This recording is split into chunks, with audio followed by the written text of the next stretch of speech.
Welcome to my world. I'm your host, Kevin Rutherford. It is Thursday, October 19th. We are here live. It's a quick one today. We've got an hour here in the beginning for a free-for-all, so jump in and join us. 855-950-3835. After this hour, we'll head into Rolling Toe. If I remember right, Mike might be flying solo or Kevin might be calling in from the road. I'm not sure. We'll see what happens with that next hour. I have a couple, well, actually I have one thing I want to talk about, and then we'll get to the calls. So line them up, and we'll get to them here in just a minute. It was kind of an exciting day in the trucking world yesterday, and the guys over at FreightWaves, Craig Fuller and the team must have been up all night writing articles. The brokerage world is kind of a mess right now. The digital brokers have a problem, but almost all brokers that did business in a certain way are really in trouble right now. It looks like Convoy just might be done, and it looks like it happened because they can't raise any more cash. These big digital brokers never really became cash flow positive.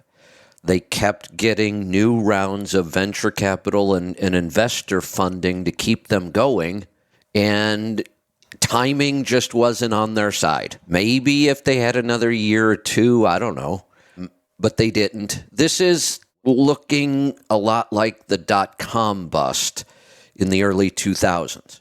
A lot of venture capital, a lot of companies borrowing money and getting big without ever becoming profitable.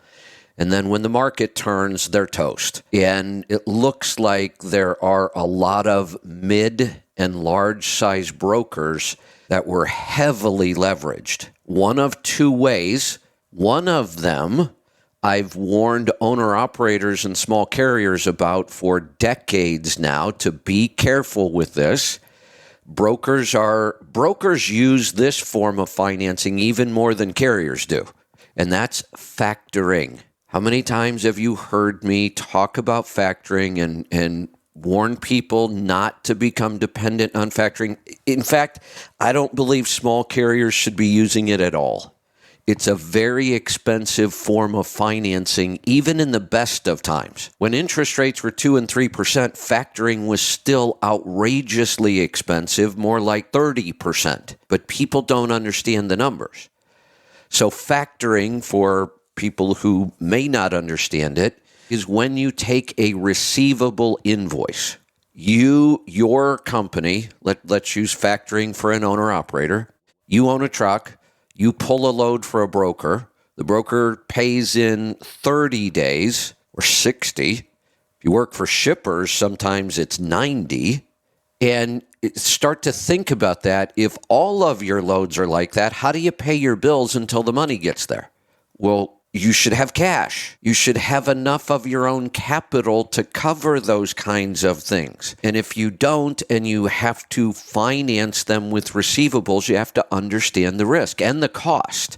Now, what happens in all forms of financing, and factoring is really susceptible to this because factoring is all short term. You're factoring new invoices all the time.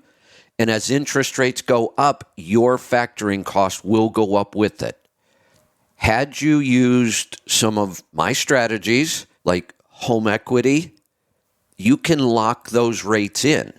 Now, I also sometimes recommend using credit cards instead of factoring. That's still risky, but it's less expensive. But that goes up too, because that's short term, and the credit card companies can raise your interest anytime they want, and they have to. They have no choice. And then that cost of that money becomes so expensive that it eats into your profit. These mid to large size brokers that had venture capital as their funding, well, that's just dried up. The venture capitalists have said, ooh, this is way too much risk, and we're just not doing this anymore.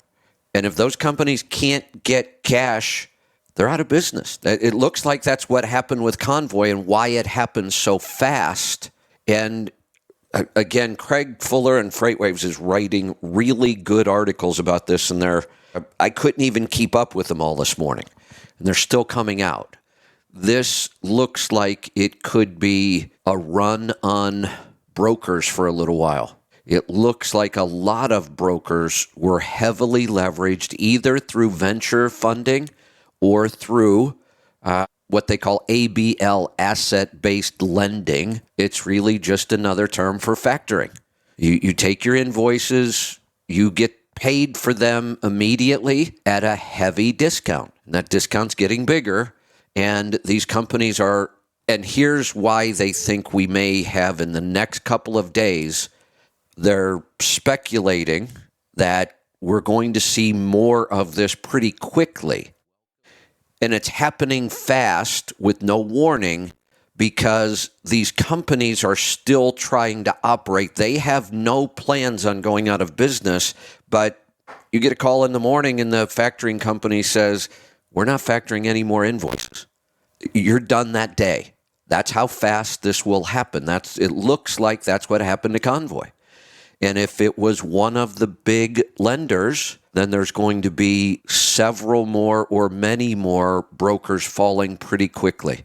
So it could get ugly, really ugly. There is good news in this. There always is. We're going to lose brokers. Guess what happens if you lose a bunch of brokers and now you have small carriers who have been giving credit to those brokers, not using factoring? Here's the downside to not using factoring. The broker that owes you money and they go out of business, you're not getting your money. In a time like right now where rates are so low, there's not enough freight, costs are through the roof, and we're already, even the good owner-operators are going to start they are feeling this. Just in the last month, so many things have fallen off a cliff that no matter how well you've run your business, you've got to start paying attention. If you've got good enough cash reserves, that's about the only protection against this. You need two things to get through a time like this. You need really low cost and good margins going in, because your margins are getting destroyed right now, and you need good cash reserves. And borrowing money now is really not an option. It's going to be very difficult to borrow money, but it's going to be very expensive. So this is why I have been screaming for 5 years now, pay down debt so you're not carrying debt into a time like this, and save cash. Both were important. You need both right now. You need no debt and you need cash. And if you've got that, not only are you protected against this, there will be big opportunities. What's our biggest problem right now? It's too much capacity. There are still some pretty decent rates. I don't even know if I'd call them decent, but they're good enough to keep you in business if you know how to manage your cost. And if you can do that, and you've got some cash reserves and you don't have debt, you'll get through this. And there are going to be some tremendous opportunities. The Convoy came out and said to the shippers and the carriers, so Convoy's got a bunch of loads lined up right now, and they're basically canceling their part of that load. They're saying, look, we can't handle this load. We're done. Now, the shippers got a need for somebody to move this freight. And Convoy is saying to the carriers and the shippers, deal with each other directly. We're out of here. That's a hell of an opportunity. If you're a good owner-operator, a small carrier, you might really be picking up some direct customers right now. I'd be looking for direct customers. A couple more mid to large-size brokers go out, and there's going to be shippers all over the place scrambling to cover their freight. If you're in a good financial position, a lot of opportunity right now. All right, we will certainly be talking about that a lot more in the coming weeks. And we've got a lot of phone calls, so I'm going to get to them. Let's go to Texas. Mark, welcome. Hi. So you got the oil sample. Uh-oh. Let me go through a couple of things. Okay. Okay. over the last weekend, I had the EGR cooler replaced because I was losing a gallon every 1,200 miles. Got it. And it was like I couldn't see it, so they pulled off and then looked in there. And, okay, there's coolant there, replace it. Got it. So Paul's like, pull an oil sample, pulled an oil sample, send it off. Yesterday, I was at Redneck to address a check engine light that never came to, I mean, even though, okay. They couldn't figure that out. So I was like, okay, the oil sample had not come back in. I'm like, let's address, if we have time, let's address the oil pan seal. Pull it off, put a seal on there, put it back on. So I come back, all of a sudden it hit, this oil sample hit, and I went out there and I said, maybe we should change the OPS filter too. Too late, we started the engine. Okay, so the oil got changed. I am now using DEF, a lot more DEF than I have normally used. It's like I'm getting like 100 miles to the gallon where I was getting 132 miles to the gallon or 124 miles to the gallon. So here we are, and we got coolant in the oil that was just changed yesterday. So wait. Talked to them this morning. Hold on a second. I want to go back and make sure I've got the timeline right here. You pulled a sample on the oil yesterday. And now pulled the sample. I pulled the oil sample as soon as the EGR cooler. I pulled it on Saturday, sent it off on Sunday. But the oil got changed yesterday because I needed an oil pan gasket. Got it. Okay. It was leaking. It was enough that it was like, let's address it now. And then so the sample came back in the middle of all of that. So But the EGR cooler's been replaced, and that seemed like it's been replaced. That looks like it was obviously the problem, but we don't know that for sure yet. You've got to run the truck now to see if you lose coolant again. If you aren't losing coolant, so far, right? If you're not losing coolant, so far it doesn't appear. Then this worked out perfectly. You caught it quickly. We only had one oil sample with elevated coolant, and it's not even very elevated. So I think this is a case of... Well, it's enough to freak me out. Oh, no. There is almost nothing in there. Really, when that wasn't a really big coolant intrusion, or if it was, it happened really recently and there wasn't a lot of time. That's not a high number. Wear metals really didn't change much, so we know there was no damage done to the engine. And it sounds like you've probably got the problem fixed. Well, so I called Pittsburgh Power this morning, talked to them, and of course I showed some of the guys at Redneck yesterday, and they're like, "Oh, that can't be from the EGR cooler." And Pittsburgh Power and those guys, "No, that's not from the EGR cooler." And so wait, they're saying the coolant wasn't from the EGR cooler? That's what they're all saying. They're saying that never happens. But, I don't see why not. But I called David Counts yesterday after I got freaked out. He agrees with you that it probably did. Hold on. I'm going to ask Pete to come on the air with us. Or at least I'll try to get him to help me or answer the question in chat. I almost feel like, what am I missing right now? It's not a common occurrence. We don't see it a lot. But I'm under the impression that it can absolutely happen and put coolant into the oil and cause this problem. So what am I missing? That's why I'm asking questions. Here's my thought. You are losing coolant and you're not seeing it anywhere. It's not an obvious leak out onto the ground. We haven't found any other place that it's going. You take the EGR cooler apart, there's indications of coolant problems in there. We take an oil sample. There's coolant. It was all in there. There's coolant in the oil. Yes. Not a lot, but it's there. We know it's there. And that rules out one of those hot water leaks that only happens when you're going down the road and we can't find it. Because if that was your leak, it wouldn't be in the oil. So I know my mind's a little scrambled this week, and it's a little hectic right now. I'm trying to get out of here tomorrow or over the weekend, and there's a lot going on, and I'm dealing with issues on both of the RV and the Sprinter. So I just want to make sure I'm not missing something here. I don't know why both Redneck and Pittsburgh Power would say, no, it's not the EGR cooler. In their opinion, it's something else. And so I got an appointment on the 13th with Pittsburgh Power. Pete wasn't at work today, so I ended up talking to Brian. And Pete's not at work today? Brian, no, he's not at work. He's off until Monday. And then they're like, so Brian's like, well, it could be injector cups. It could be this. It could be that. And it's like, I can't even remember everything. Hold on. I could go through that list, too, of what it could be, but we seem to have a lot of evidence that it is the EGR cooler. So unless somebody tells me on this particular engine, an EGR cooler can't do that, but I don't see how that could be possible. Well, wait a minute.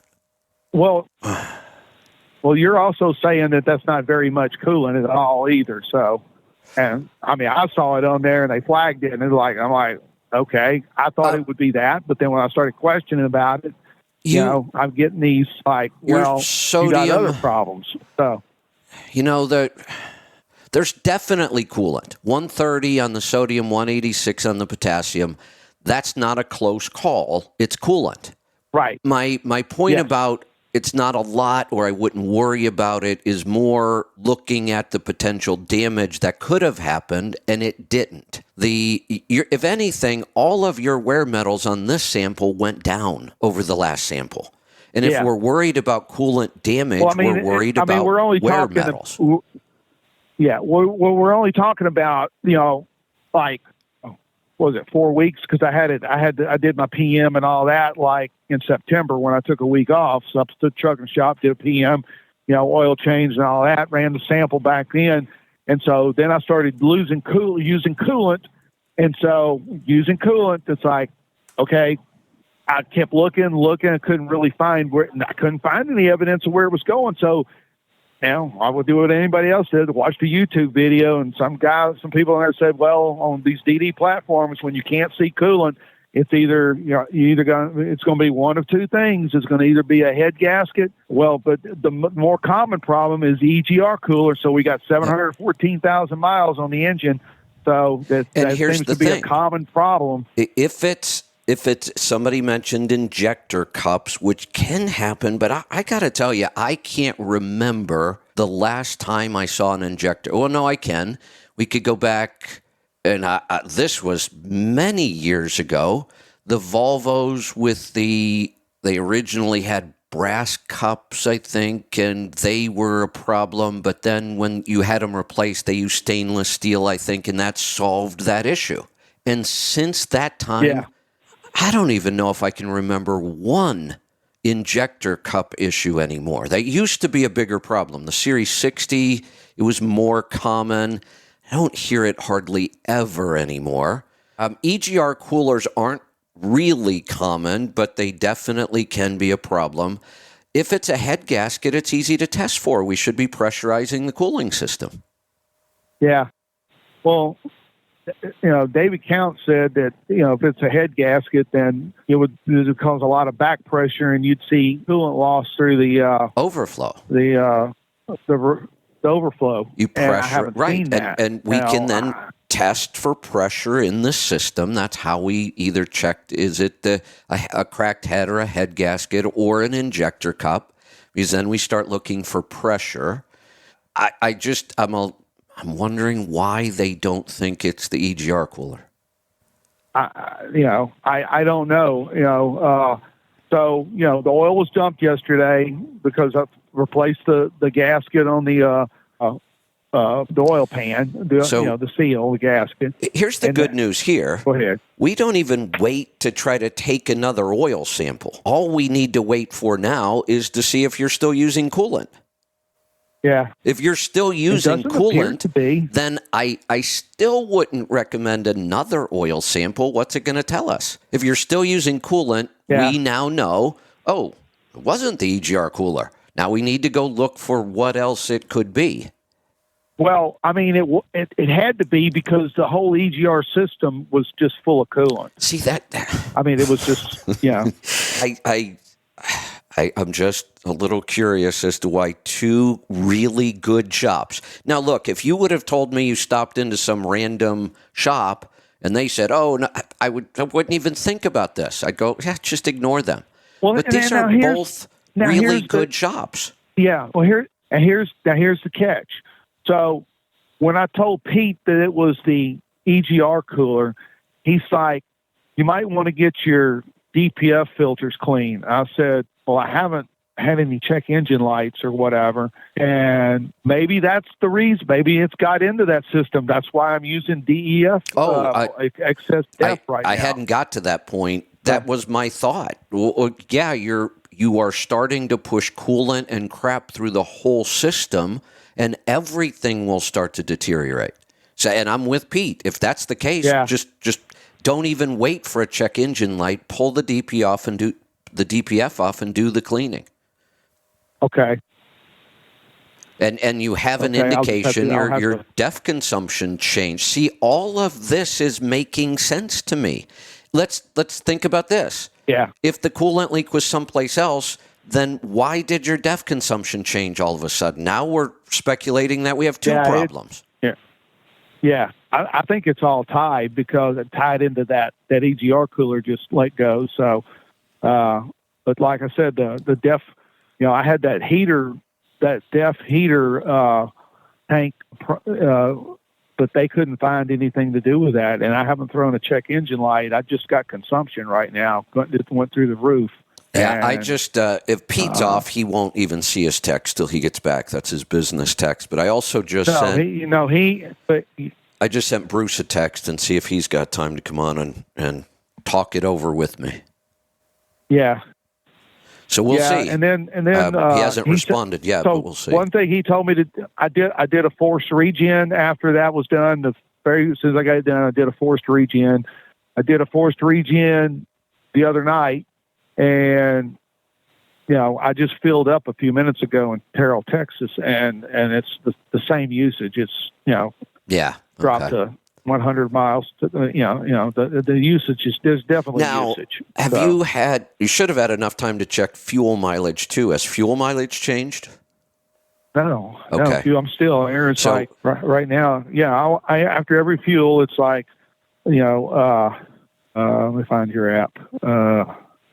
If you're close to your average see, the reason I ask about fuel economy will absolutely impact DEF consumption.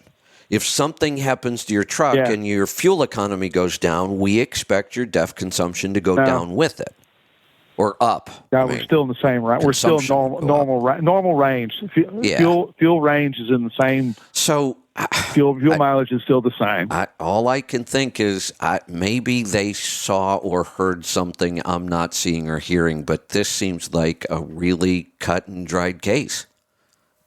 Yeah. Well, I'll try to I'll get a hold. I think there's one of those DPF cleaning in Houston. I'll try to get a hold of to clean on when I get back there. I got to run this load. Hold on a second. Rouge, New Orleans. Hold on. I would not even schedule that till we're sure we've got this right. I would wait until you know for sure you're still not using coolant. Okay. Shouldn't be long. I mean, how long? You said it was like a gallon every 1,000 miles? Yeah, 1,000, 1,200 is like it was used. It was you'd fill it up and it'd be back down to the sensor. 3 or 4 days, and you should know. Yeah. I've run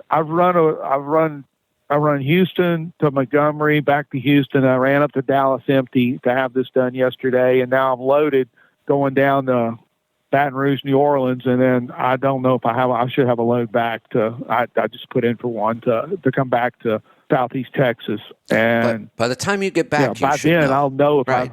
Yeah. All right, I'll see if I can get somebody to come on and tell me what I might be missing. Okay. Sounds good. Thank you. I appreciate it. You're welcome. Thanks for the call. I'll keep you in touch. Perfect. Bye. Thanks. Let's go to, try that again. Let's go to Illinois this time. Brandy, welcome. Thanks, Kevin. I have an exciting audio book to recommend for your trip to Nashville. Called, hold on. Out of the Far North. Before you say it, because it's interesting. I'm a book recommendation would be good, because sometime today I'm going to sit down and really look at my book list. I'm so far behind on so many books that I am going to put together a list that I will be listening to audiobooks almost every minute of this upcoming trip. So the one kinds of books I'm not going to listen to right now. So I'll just, nothing about politics, nothing about where the world's headed, nothing about conspiracy theories, nothing about the Fed. I just can't handle that kind of stuff right now. I've got a couple good books I want to listen to on business that I haven't gotten to, and many, many health books that I haven't gotten to. So nothing government, conspiracy, politics, none of that stuff. No, it's fiction, but Okay. it reads like today. Yeah, hold on. It's a lot. Hold on. With all the... Sure. Normally, I love to mix in some fiction now and then, and I've been reading a little more fiction to try to relax. But the time on this trip is going to be so valuable for listening that it's all going to be research and learning. No novels on this trip. Oh, wait a minute. Okay, well, wait I a get minute. you, but if it's boring. I'll take it back. On the way back from this trip, I might chill out a little bit. So go ahead. Tell me what it is. Okay, it's called Out of the Far North. It reads like a Mission Impossible, James Bond kind of thing. Lots of details, and you keep thinking, what's next? What's next? What's going to happen next? It took me over all across Nevada, most of Utah. I just loved it, and I highly recommend it to you. Who's the author? Amir Safadi.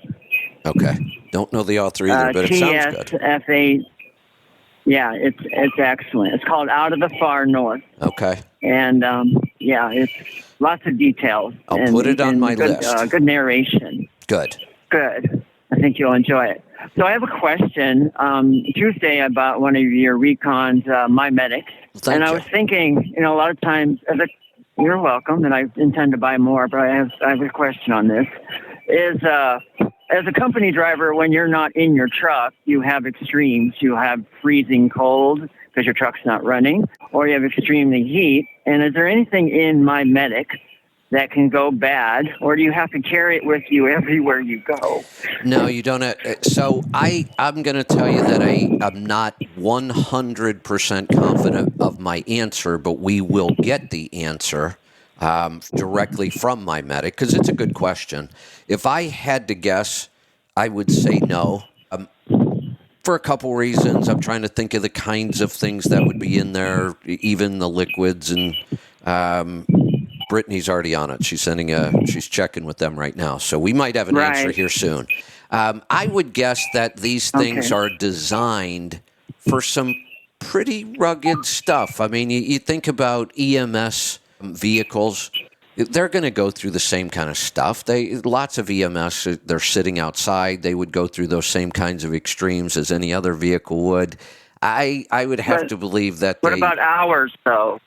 What do you mean hours? What about hours sitting under, if you're not in your truck and your MyMedic Recon is in your truck and it's at 13 below zero and it's been in there all weekend until you start your truck, is there anything that's going to freeze? And then once you get down to below freezing temperatures inside the vehicle, which is probably when you get down to closer to like 25 or so, if it's going to freeze, it's going to freeze in an hour.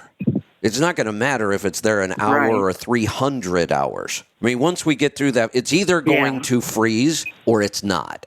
It's either going to be heat damaged or it's not. If it can make it an hour or 3 hours, it's going to be able to make it 100 hours. So it's really just a matter of, is there anything in the bag that is susceptible to either extreme hot or extreme cold? My guess is no, but we'll find out for sure. Okay. All right. Well, I just wanted to make sure, because when I load in and out of the truck, I take stuff with me. Is that something I would have to take with me back and forth each time? So, all right. Very good. That's all I have. But we will find out for sure, because I don't like to answer questions unless I know them for sure. And that one I'm not positive about. Let's go to Georgia. Jamel, welcome. Hey, Kevin. I had a question for you. I talked to you probably about 3 months ago. I don't know if you remember, but I told you I'm the guy. I bought a truck back in 2017, and I never started running it. And you was telling me, that was very commendable. I've been being patient. But anyway, I had a question about. I had a real estate question. Yeah, go ahead. Okay, I never got started. I mean, I'm kind of the situation how you was talking about when you was with Sirius XM. I'm kind of the same situation. Yeah. Like, I work with a company that you love. I work with Heartland. They treat me like royalty. Heartland's an awesome company. We've always said that. Yeah, they treat me good. I mean, I get to do what I want to do, take off when I want to take off. I'm kind of like an own operator. When I train over here, so when I got a student, they pay me 82 cents a mile with a student, and I keep a student in the truck. So there you go. Like nice. This year here, for example. Yeah, this year here, I've been trying not to make as much money because I've been just enjoying time off, and I'm still gonna make $100,000 this year. Fantastic. And I've took 5 vacations this year. Nice, congratulations. I got over into. I got a real estate question for you. I bought my house back in 2012. Okay. And I got it for $118,000. All right.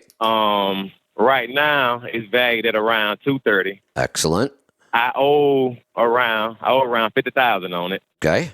So I have a decent amount of equity in it. So I've been looking at getting into real estate. I've been looking at like rental property. So I applied for a loan Friday because I don't know we're going this. As far as real estate, it seems like real estate is not falling down like I expected it to. So I was thinking about buying investment property. So I'll just kind of tell you where I think we are on the real estate market, because I've been saying, we've been looking at properties, and the last couple of properties I bought, I said, boy, I'm a little nervous. I think we're getting closer to the top.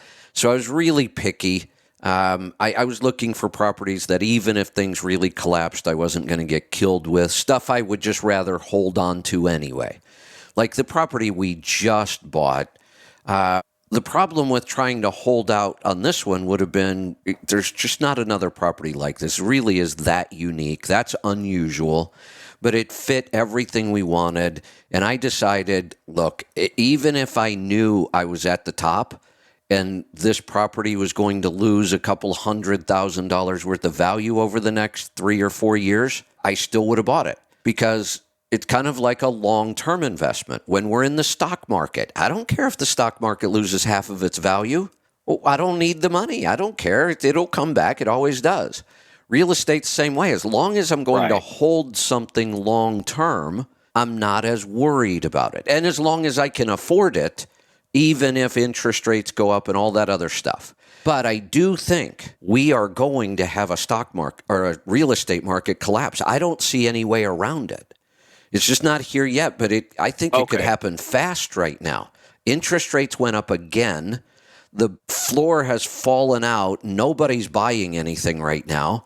Every listing I see is being cut by $20,000 and $30,000 over and over sometimes. I just don't think the statistics have caught up yet. I think the collapse has already started. We just don't have enough data to know it yet. So I think that I think it's very possible in 6 months there's going to be huge bargains around. So if I were you, I would get ready, keep watching properties, act like you're going to buy. And I still do. I mean, I'm still looking at properties. I doubt that we would pick anything up right now because we just got our hands full with too many things. But I think we've got, and there won't be any rush either. Like, it's not like you're going to miss the bottom if you don't run right out and buy some properties. So my advice right now would be, yes, get really active, start watching listings, go out and look at properties that you're interested in. But unless something really unique came up, I would not be buying for, I'm thinking 3 to 6 months before I would really think about buying anything. Okay. Do you think, now here's the other thing I would do though. I would get if you want to sell, I would get very, very aggressive about trying to dump that thing before things get worse. Okay. That's what I was going to ask, because the lender was telling me, like, if I sold, of course I'd be able to, keep probably over $100,000. Right. And he was saying that, with that, he can loan me more money versus he was saying that he get the money he can give me now. He said he can give me $200,000 toward a property now if I decide to keep my home. But if I sold my home, he'll be able to give me close to $500,000, what he told me. Correct. And that would be correct because if you have skin in the game, they're more willing to put more skin in the game. If you're walking in saying, look, I'm broke and I want to borrow some money, they're not going to give you a lot. Sometimes they wouldn't give you anything. I mean, you have really good credit and low debt, and you have lots of other reasons they would want to lend to you.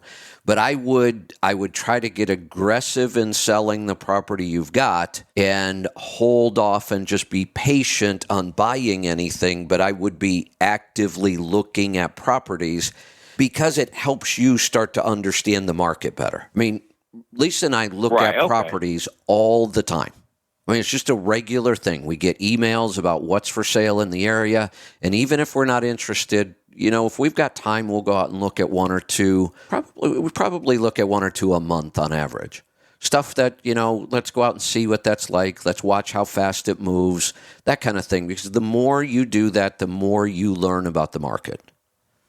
Okay. And I appreciate that, Kevin. And one more question. I'm sorry. Sure. Go ahead. I know about last week you was talking about the program that you was going to be working on with getting your authority and with the coaching. You're right. In the time frame, yeah, because I remember when you was working on it with Truck Stop. And I know it all went down, but I remember you working on that with Truck Stop. Is it kind of the same thing you was working with when you was doing it with them back? It's with them again. Oh, it's with them again. Okay, it's with them again. Okay. Yeah, they came to their senses. Okay. They dropped us through the whole serious thing, and then after a while, right. We still had a lot of supporters inside of Truck Stop. I mean, we had a lot of people that were really disappointed that we weren't working with them.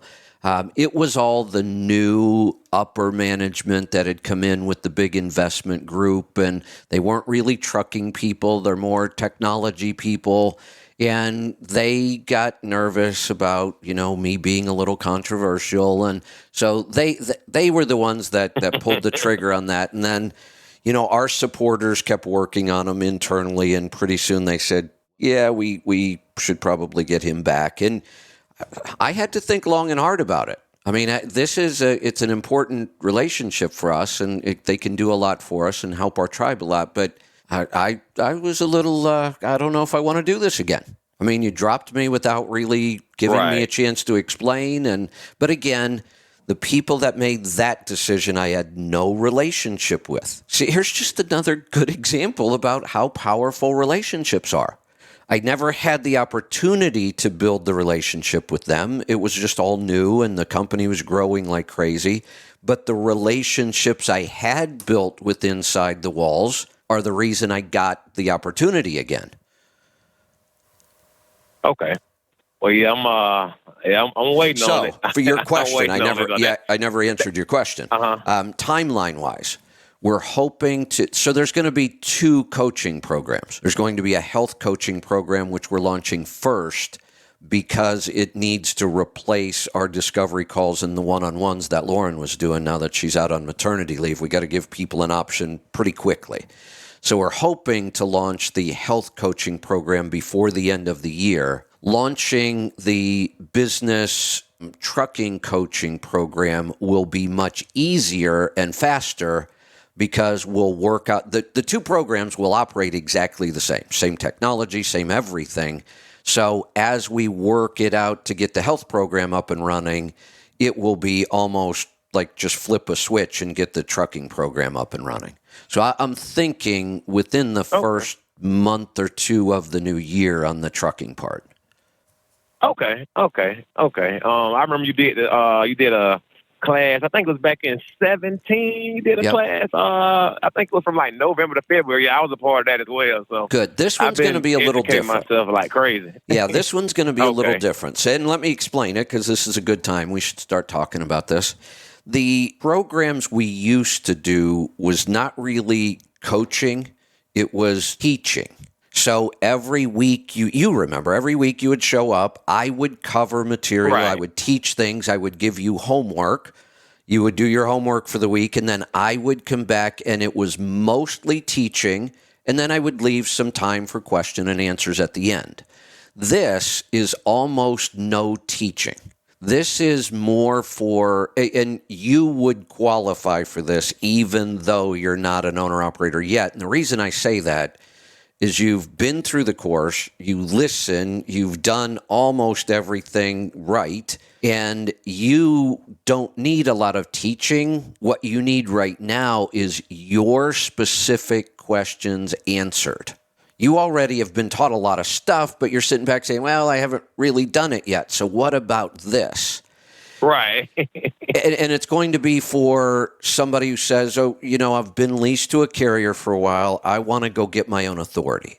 Well, I don't need to teach them much. I just need to answer their specific questions and spend more time with them than I would be able to on the show like this. So the way this came about is with the CMC specifically, people who kept coming back year after year after year, after 3 or 4 years said, hey, this has been a lot of fun and we always learn something every year, but what about the advanced program? Why don't you create an advanced program for us? And I tried. I tried many, many times, and I just can't do it. I can't figure out how to write a good advanced program that would really help people. And then I realized why. When you get to that next level, your problem or your issue or what you want to know might be, how do I hire and keep good drivers? It might be, how do I spec trucks differently because I know I'm going to have drivers in them? Or it may be something completely different, like how do I build relationships with shippers directly? The advanced, it starts to get very different for everybody. It may be questions like, well, in my segment, we don't get good fuel economy because of this, and the things you teach don't always work for me, so I need more individual help. And there's so many topics you could start to get into on an advanced program that if I've got 100 people in there, I'm going to be teaching on a topic for a couple hours that nobody cares about because it doesn't apply to them. And that's why I just couldn't figure out how to do this advanced program. So I started looking at other industries. I started talking with other people that do this in other industries. And what I kept coming back to is they were using these coaching programs instead of teaching programs. And it was where they would, I might come on and talk about, selling to a customer for a couple minutes in the beginning. And then it's really going to go to questions, and we're going to spend more time with each individual, like unlimited amounts of time. It's never going to be a case where I'm going to say, oh, now I just got to get onto another call. If you've got a problem, I'm going to work with you till we solve it. And the cool thing is, everybody in the group gets to learn all of these advanced lessons by watching us solve problems. Okay. So it is a very different type of format from the last class we did. It really, we could call it the advanced program. Okay. Well, I'm looking forward to it. I sign up whenever you get it going. Excellent. And I'm about ready to punch the clock, though. I'm about ready to punch the clock. Heartland is getting too easy, and I need a bigger challenge. There you go. There you go. Be too easy. Yep, I like that. Okay, well, I appreciate it, Kevin. And I heard you tell Brandy about you were going to be reading some business books. Do you have any recommendations? I'm reading a real estate book right now. I'm almost done with it. I know I'm going to need something else next. So do you have any book recommend? So without knowing what you've read so far, I'll just go through some of my favorite business books. And if you've already read it, tell me and I'll come up with another one. My first book, especially for you, knowing kind of your personality and how you work, I think this book would be very powerful for you. And even if you've read it, I would probably tell you to go back and work through it again. It's The 7 Habits. Have you read that one yet?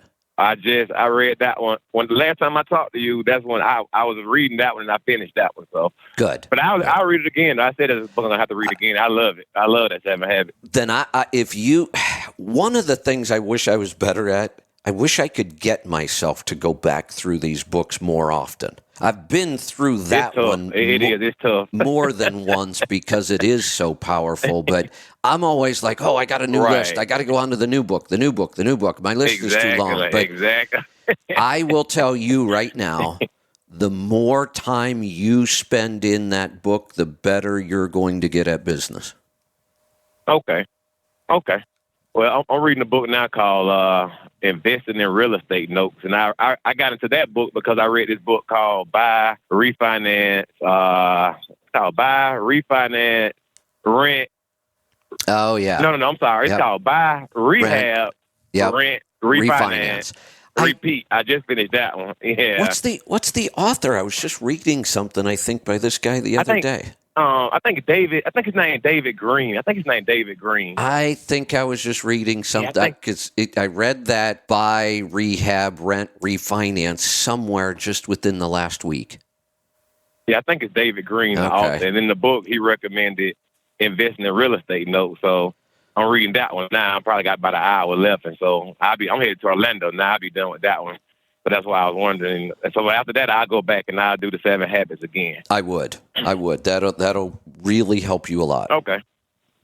All right. Well, Kevin, I appreciate it. Thank you for everything. You're welcome. All right. So the health course, it's the same thing, the coaching, because it's I'm not going to be doing a lot of teaching.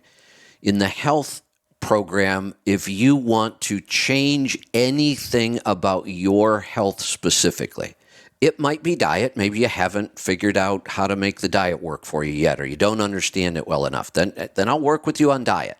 If it's a more advanced, you've got some thyroid issues you just can't seem to figure out, then we'll work with you until you get it. That's a coaching program as opposed to a teaching program. You're not going to come in every week and sit there and listen to me talk for an hour teaching people things. What you're going to get is me working with people, troubleshooting and working on more advanced concepts. In business, it'll be more advanced concepts to grow, to problem solve. In health, it will be primarily, you tell me what you want to accomplish with your health and we'll do it. If you want to really build a lot of strength, I can help you with that. If you want to build endurance, I could help you with that. If you want to lose weight, if you want to, whatever it might be, we will work with you until we solve the problem. And the program, it's not like you're paying for a big program up front and you're getting 3 months. You join the program and quit whenever you want. It's a month at a time. So if you join for a month and we solve your problem, then you're done. If you join for a month and we haven't quite got there yet, well, take another month. If we solve a problem and you go 3 months and you come up with a new problem, you can join again. We're not trying to lock anybody into some big commitment that you have to pay up front and then, find out that we didn't cover what you needed covered in a teaching course. So we will cover just about anything you want to cover. If you want to talk about financial planning, I'll help you with financial planning and retirement. So if you want, like this call, if you really wanted me to help you with your real estate investing, no matter how advanced it gets, I'll keep helping you as long as you're in the program. And you have total control. You're going to spend 1 month at a time. That's the biggest investment you're going to have. And you can get as much out of it as you need to. Let's go to Oklahoma. Paul, welcome. Howdy. You're talking about factoring at the start of the show there. Yes. So if someone gets their own authority and they got to start off factoring right off the get-go, to me that just means they didn't have enough money to get into business. That is exactly right. And that's what we try to tell people. You've heard me say, even you don't pay nearly as much attention to what's going on in the economy and the industry. The more important part about when to get into business is when are you ready to get into business? And in my mind, you need two big things. You need cash. A lot of money. Cash. You need a big pile of money that's yours, not something you borrowed from anybody. You didn't borrow it from your cousin Vinny. You didn't get it from some guy down on the street corner in a trench coat. You didn't factor. You didn't use your credit cards or your home equity line. You had a big pile of cash that's yours. And then the other thing you need is knowledge. Yeah, well, when I started in 04, my first truck and trailer I bought was $135,000, but I had the $35,000. There and you I go. found a guy, actually a chiropractor. So all he wanted to do was make his $100,000 into a bigger pile of money. There you go. Which worked for me. Perfect. And it was a lease purchase deal, but it had a $1 buyout at the end. So I had the $35,000 plus the $1. Already had that.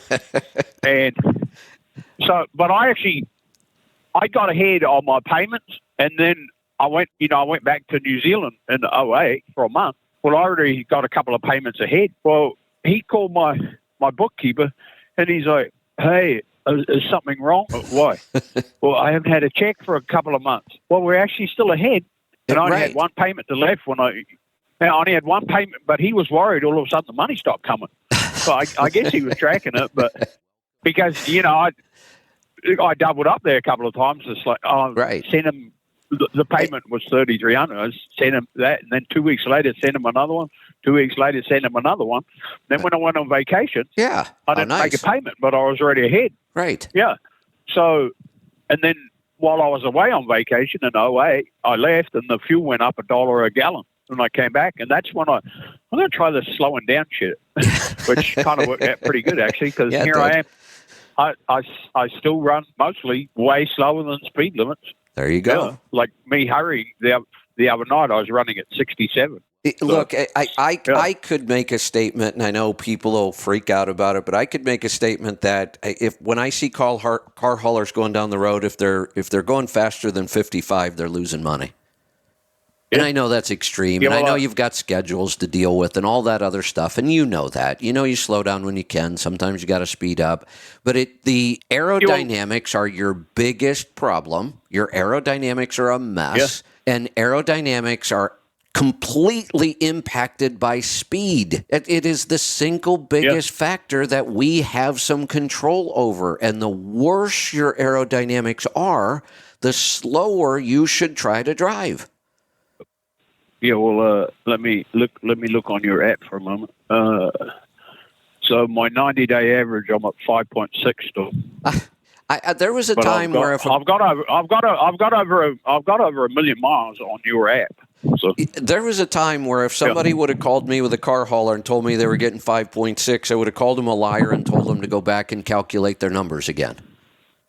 Yes, so I have 1,105,680 miles that I've tracked. So the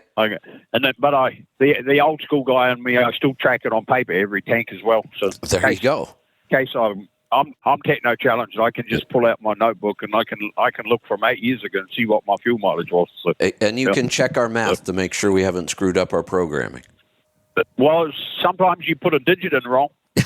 Like I've done it on the app. It's like, how the hell did I get 6.9 when I was loaded? Yeah. And then I work it out, and I was like, I done put a decimal point in or you transpose the digit or something. You're right. So, right. Good. I know you got a short show, so I'll let you go. All right. Speaking of the short show, I was not just informed about an hour ago, but I haven't had time to talk about it. There is no rolling tow today. I guess the Beckett's had to cancel today. So we have one more call, and then I'm going to wrap this up for the day because we do have a lot going on. We're going to go to Tennessee. Ilya, welcome. Hey, Kevin. How's it going? Good. What can I help you with it? So I started looking closer at Cascadias that I'm interested in buying that are like in the budget or within the range that I was trying to spend on them.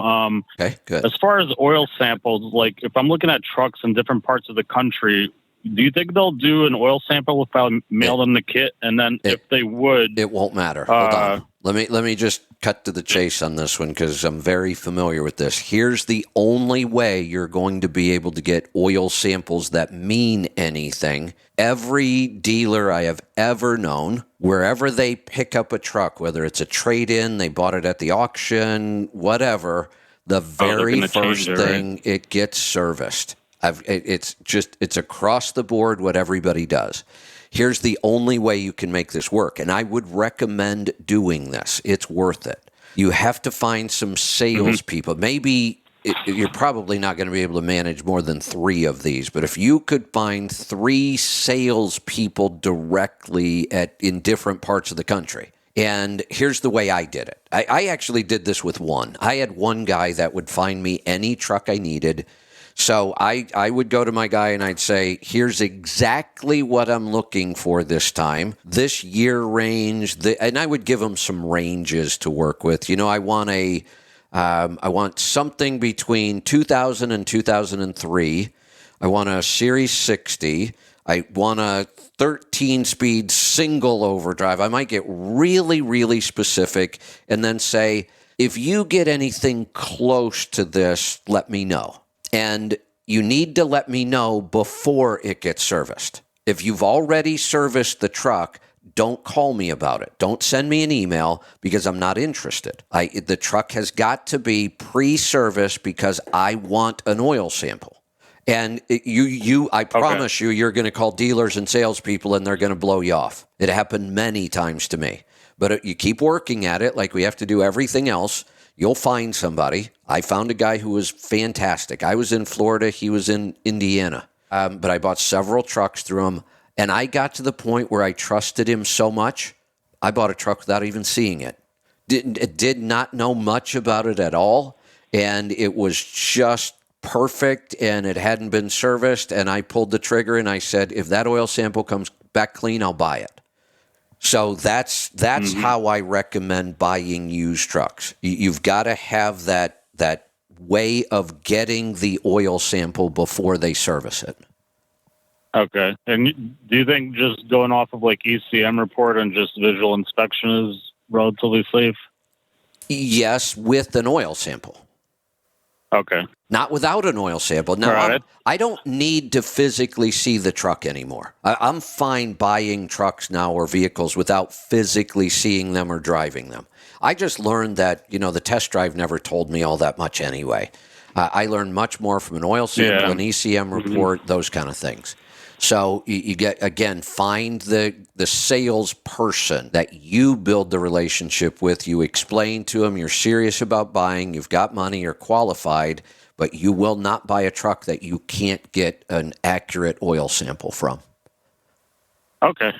I'm in like a relatively remote area, and there's a lot of like truck guys around here that sell trucks. I feel like I could probably find one of those around here, actually. Yeah, and if you've got that and they kind of shop the whole market and they can pick up trucks anywhere, that would be fine.